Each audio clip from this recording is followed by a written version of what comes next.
अगर तुम अतीत में उलझे हुए हो या तुम्हारे पास्ट की बुरी घटनाओं ने तुम्हें जकड़ लिया है, अगर तुम अतीत के घावों से उभरना चाहते हो और जिंदगी में आगे नहीं बढ़ पा रहे हो, तो ये वीडियो सिर्फ तुम्हारे लिए है। क्योंकि आज इस वीडियो में मैं तुम्हें बताऊंगा कि तुम्हारा अतीत तुम्हारा पीछा क्यों नहीं छोड़ता है और इस अतीत के घावों से उभरने का आसान रास्ता क्या है। लेकिन ऐसे ही नहीं बताऊंगा, क्योंकि आप जानते हो कि मैं मेरे इस चैनल पे आपके मन को मानसिक एवं भावनात्मक तौर से मजबूत बनाने के वीडियो ही डालता हूं। तो यदि मेरा मिशन सफल हो, इसके लिए आपको इस यात्रा पर चलना पड़ेगा, इस हीलिंग की यात्रा पर चलना पड़ेगा। और यदि आप इस यात्रा पर चलने के लिए तैयार हैं, तो आपको अपने मन ही मन ये ठानना पड़ेगा कि हां, मैं अपने अतीत को हील करने के लिए तैयार हूं।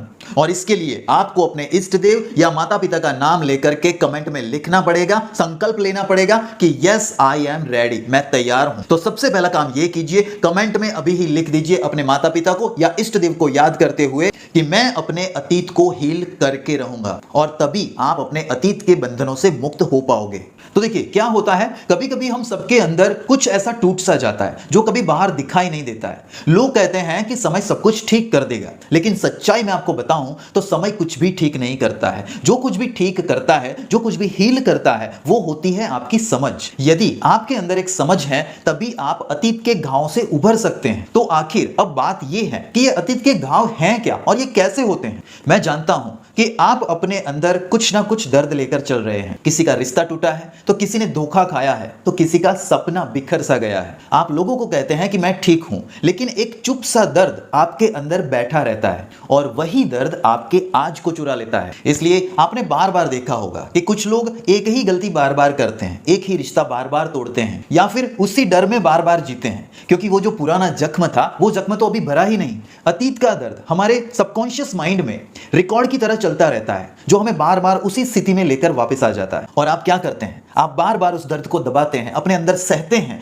दुखी होते हैं, किसी को कह भी नहीं पाते हैं, अकेले में रोते हैं। लेकिन मैं आपसे पूछना चाहता हूं, क्या इस दर्द को दबाना सही है? बल्कि मैं तो ये कहूंगा कि ये दर्द को दबाना ही आपकी सबसे बड़ी गलती होती है, क्योंकि तुम अपने डर को महसूस करने से डरते हो।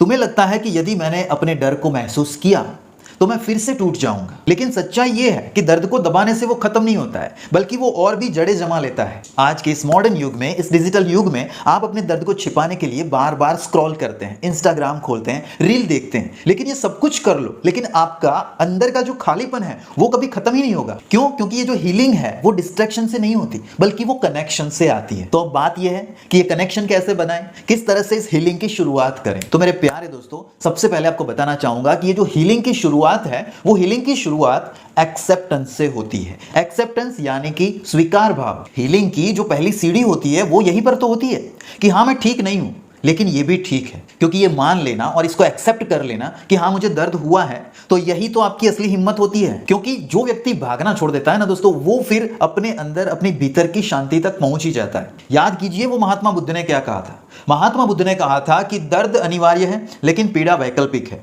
इसका मतलब क्या है? दर्द जो है वो तो आना ही आना है, ये अनिवार्य है, हर एक के जीवन में आना है। लेकिन पीड़ा ये वैकल्पिक है। तुम चुन सकते हो कि पीड़ा जो है उसका दुख करे या फिर उसका दुख ना करे। ये विकल्प तुम्हारे हाथ में। दर्द तो आना है, लेकिन पीड़ा में अब तुम खुश रहते हो या फिर उसमें दुखी होते हो, ये विकल्प तुम्हारे हाथ में है ना। तो अब सवाल ये है कि ये जो हमारे भीतर की पीड़ा है या फिर हमारा जो अतीत है, उस अतीत के घावों से उभरे कैसे, इसका सॉल्यूशन क्या है। दोस्तों आज इसी का सॉल्यूशन मैं आपको देने जा रहा हूं, तो इसको ध्यान से आपको सुनना है। यदि ये 2-3 पॉइंट है, यदि आप लिखना चाहें तो इसको लिख भी सकते हैं। तो इस अतीत के घावों से उभरने के लिए जो सबसे पहला रास्ता है, मुझे लगता है कि वो है खुद से संवाद करना। क्योंकि याद रखिए, आप ही खुद अपने सबसे बड़े हीलर हैं। जो हील करता है वो और कोई नहीं है, वो इस दुनिया में सिर्फ आप ही हैं। कभी खुद से बैठकर पूछिए, मैं तो कहता हूं कि जर्नलिंग कीजिए, डायरी बनाइए और उसमें लिखिए कि मैं अब तक किस बात से दुखी हूं। क्या वो इंसान जिसने मुझे धोखा दिया या जिसने मेरा दिल तोड़ा, क्या अब भी वो मेरी जिंदगी में है, या अब भी जो हुआ था उस घटना को मैं बार बार जी रहा हूं। ये जो क्वेश्चन है उसके डिटेलिंग में आंसर आपको पता लगाना है, सोचना है, इसके बाद इसके ऊपर खुद से ही संवाद करना है। और इसका आंसर मैं तो कहता हूं जर्नलिंग करके उसके अंदर लिखिए, क्योंकि अपने जो विचार हैं उन्हें अपने मन से बाहर लाना, यही तो सबसे पहली हीलिंग होती है। इससे क्या होता है, आप अपने दर्द को शब्दों में बहा देते हैं। आपका जो दर्द यहां है,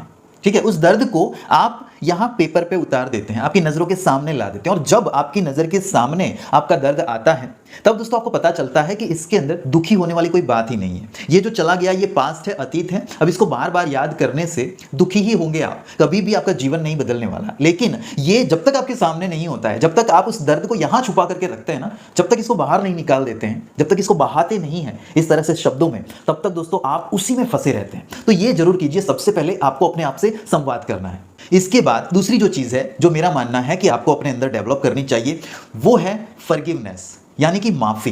दोस्तों फॉरगिवनेस की शक्ति बड़ी ही ज़बरदस्त होती है। हीलिंग आखिर में तब पूरी होती है जब आप माफ़ करना सीख लेते हैं। माफ़ किसको करना है? औरों को भी करना है, जिन्होंने आपके साथ बुरा किया, जिन्होंने आपका दिल तोड़ा, जिन्होंने आपको घाव दिए, और साथ ही साथ में खुद को भी माफ़ करना होता है। आपने जो जो भी गलतियां की, आपने भी सामने कुछ कहा होगा तो आपकी भी गलतियां रही होगी। तो यहाँ पे माफ़ी ये आपका सबसे बड़ा हीलिंग प्रोसेस में आपको हेल्प करती है। आप लोगों को भी माफ़ कर देते हैं जिन्होंने आपको दर्द दिया, और आप खुद को भी माफ़ करते हैं अपनी गलतियों के लिए।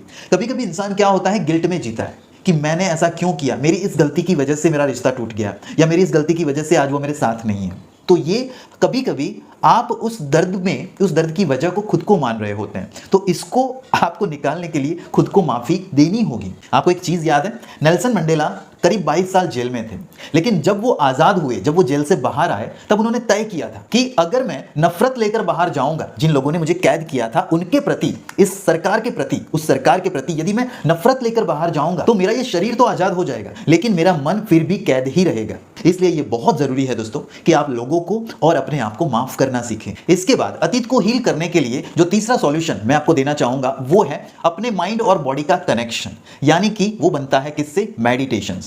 आपको पता है हमारा ये जो शरीर है ना, वो हमारे मन की भाषा बोलता है। अगर अंदर शांति नहीं है तो बाहर फिर कितनी भी सफलता मिल जाए लेकिन उससे सुकून नहीं मिलेगा। इसलिए आपके मन को और आपकी बॉडी को, इन दोनों को एक ही लाइन में लाना, अलाइन करना जरूरी है। और ना सिर्फ मन और बॉडी, लेकिन आपकी आत्मा को भी इसके साथ अलाइन करना जरूरी है। जब आपका मन, आपका शरीर और आपकी आत्मा, ये तीनों चीजें एक साथ अलाइंड होती हैं, तब आपके अंदर ये समझ ऑटोमेटिकली उभर करके आती है कि जो पास्ट है या जो बीत गया है, अतीत है, वो आज नहीं है, वो कल था। आज जो है वो वर्तमान है, ठीक है। और इससे आप जानेंगे कि जो भविष्य की हम चिंताएं करते हैं वो भविष्य में है, आज में नहीं है। और इस चीज को गहराई से अपने अंदर डेवलप करने के लिए जो आपको सबसे ज्यादा मदद कर सकता है वो है मेडिटेशन, यानी कि ध्यान। इसलिए आपको ध्यान करना है जिसमें आप आंखें बंद कर सकते हैं। आंखें बंद करके शांति से बैठिए और गहरी सांसें लीजिए।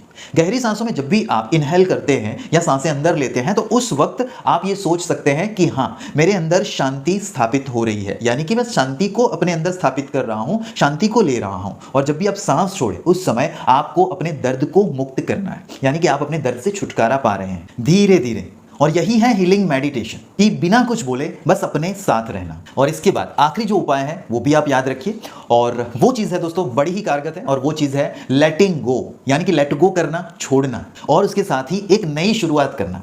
लेट गो का मतलब होता है छोड़ना, उन लोगों को, उन घटनाओं को, उन परिस्थितियों को, जो कुछ भी हुआ है वो सारी चीज़ों को छोड़ देना, लेट गो कर देना। और यही से आप एक नई शुरुआत कर सकते हैं, अपने जीवन में कुछ नया कर सकते हैं। नए लोगों को आप अट्रैक्ट करते हैं, नई परिस्थितियों को आप अट्रैक्ट करते हैं, नई चीज़ों को आप अट्रैक्ट करते हैं। ये याद रखिए कि जीवन का हर अध्याय खत्म होने के बाद एक नया अध्याय हमेशा आपका इंतजार कर रहा होता है। बस आपको आपकी जिंदगी की वो जो पुरानी किताब है उस किताब को बंद करना है और नई किताब को खोलना है, उसके पन्नों को पढ़ना है, टटोलना है उसे, और उसमें से आपको एक नया जीवन भी मिलेगा दोस्तों। इसलिए याद रखिए, जो भी पुराना है, जो चला गया है, जो कुछ भी हुआ है, ठीक है, आपको मूव ऑन करना जरूरी है। सिर्फ आपकी लाइफ में ऐसा नहीं हुआ, ऐसे कई लोग हैं जिनकी लाइफ में, हर एक की लाइफ में ये वक्त आता है जब वो इंसान टूटता है। और मैंने आज जो कुछ भी आपको बताया, ये जो भी 3-4 जो उपाय बताए हैं वो ऐसे ही नहीं बताए, ये मेरे साथ भी हो चुका है। मैं भी टूट करके अपने जीवन में फिर से एक बार मैंने कम बैक किया है, मूव ऑन मैंने भी किया है। तो दोस्तों ये सब कुछ होता है, लेकिन कभी भी इसका अंत नहीं होता। हर व्यक्ति को ऐसी हर सिचुएशन में जो मूव ऑन करना जानता है वो ही जीवन को असली तरीके से जी पाता है ना। तो अब इस पूरे वीडियो से कंक्लूजन क्या निकल करके आता है? कंक्लूजन ये है कि हीलिंग कोई एक दिन की प्रक्रिया नहीं है दोस्तों, ये धीरे धीरे अपने आप को खुद को समझना, खुद को प्यार करना और खुद को माफ करना, ये हीलिंग होती है। और इसी तरह से आपके अंदर एक इनर पीस की शुरुआत होती है। तो दोस्तों अगर ये वीडियो अच्छा लगा हो और आपके दिल को छू गया हो तो ऐसे लोगों के साथ में इस वीडियो को शेयर जरूर कीजिएगा जिनको हीलिंग की जरूरत है। ऐसे लोग आपके आसपास हो सकते हैं। वीडियो को लाइक जरूर कीजिएगा, एंड यदि आप चैनल पे नए हैं तो इस चैनल को सब्सक्राइब करके पास वाला बेल का बटन भी दबाइए ताकि आपको सारे वीडियोस के नोटिफिकेशन सबसे पहले मिल सके। मैं मिलता हूं आपको नेक्स्ट वीडियो में, तब तक के लिए दोस्तों stay happy, stay healthy and stay connected with me. Thank you so much for watching this video.